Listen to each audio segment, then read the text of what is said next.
Chairman గారికి, board డైరెక్టర్స్లకు, society అధ్యక్షులకు మరియు నా ప్రియమైన సహా ఉద్యోగులకు మరో ఒక చరిత్రాత్మకమైన సంవత్సరము గడిసిపోయినది. మన కంపెనీ టర్న్ ఓవర్ 1878 కోట్లు. గత సంవత్సరం కన్నా ఆదాయములో 17% పెరుగుదల నమోదు చేసుకున్నాం. వీటిలో 12% క్వాంటిటీ పెరగడం వలన జరిగినది గమనించవలను. మన పాల విక్రయాలలో సుమారు 7% అభివృద్ధి మరియు పెరుగు విక్రయాలలో 15% పెరుగుదల నమోదు చేశాం. ప్రస్తుతము పాలు మరియు పెరుగు విక్రయాలు కలిపి మొత్తము రోజుకు 7 లక్షల లీటర్లు.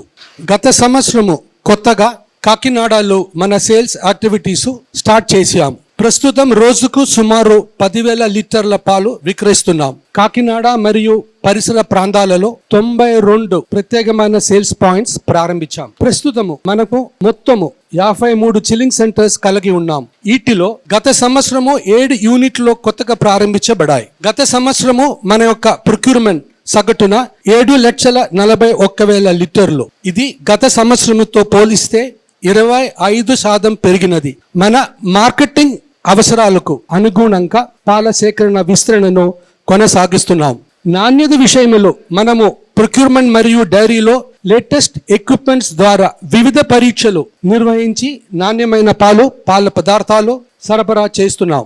మన ప్రోడక్ట్స్ నాణ్యత ప్రమాణాలను పెంచుకున్నట్టుకు రా మిల్క్ క్వాలిటీ మేరు మన ఎక్కువ ఫోకస్ చేయాలి.